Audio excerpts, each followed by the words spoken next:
münasibət barədə kitab oxumurlar, kişilər qadınlar anlamır, qadınlar kişiləri anlamır, hamısı müxtəlif səviyyələrdə düşünür. Dünyaya baxışın 4 bucağı var da, kişilər adətən fiziksel və rasionallıq üzərində dünyaya baxır, qadınlar adətən duyğu və ruh perspektivindən dünyaya baxır və bu kollaps həmişə var.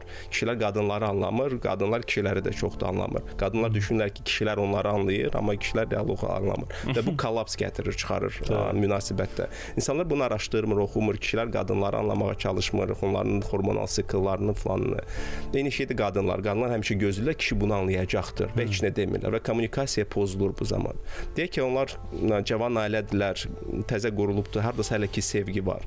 5 il keçir, artıq 1-2 dənə uşaq var, artıq sevgi çəkilir ikinci tərəfə, ailə məişəti, yeni ev almalıyıq, maşın almalıyıq, uşaqları böyütməliyik. Uşaqlar böyüyür, çıxır gedir evdən.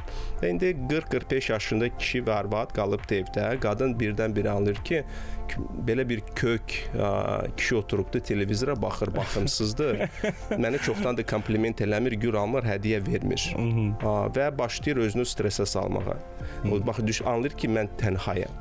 Ya da seçimimi düz eləmir. Mən itirilmiş qadınam.